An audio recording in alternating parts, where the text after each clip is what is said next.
You already know what it is. GMOG Sports TV back with another one. All right, so Kell Brook just fought last night. Stopped the guy in the seventh round by the name of Mark DeLuca. Kell Brook fought for last night after a very long layoff. Let me see. The last time he fought, let me check Box Rec real quick. So before that, the last time he fought was 2 years ago, 2018. And he beat a guy by the name of Mike Safara.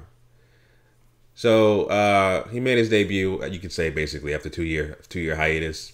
Stopped the guy in the seventh round by the name of Mark DeLuca. And the thing I liked the most about the stoppage was the fact that he actually dropped the guy and stopped him with a jab, similar to Sergey Kovalev, stopping Anthony Yarde with the jab. So that was actually pretty dope.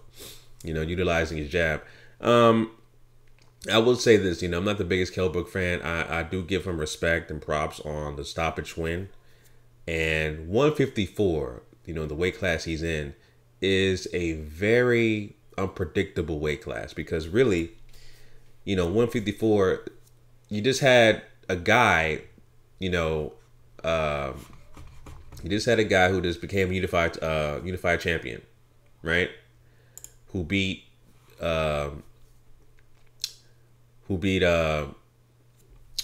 J. Rock Williams, and as in Jason Rosario. So Rosario became unified title holder at 154, right?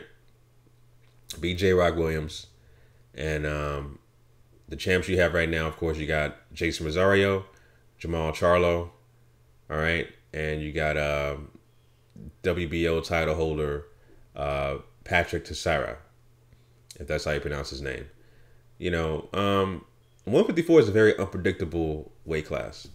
And so having Kell Brook back in the mix of things, I will say this about Kell Brook. Kell Brook is a very durable fighter. Very durable. You know what I'm saying? And I would say he does pose a threat at 154.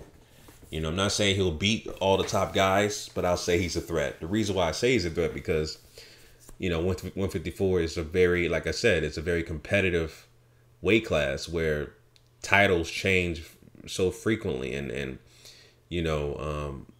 just you don't know who's going to come out on top and actually dominate that particular weight class. You know what I'm saying? Nobody really stands out at 154 that's be like, okay, this guy's going to become undisputed. You know what I'm saying? Nobody really stands out like that. Again, you just had Jarrett Hurd, right? Jarrett Hurd lost to J. Rock Williams. J. Rock Williams just lost to Jason Rosario. Jason Rosario can come back and fight, I don't know, Lubin or somebody, Lubin or one of these guys, that you never know could come back and beat one of these other guys.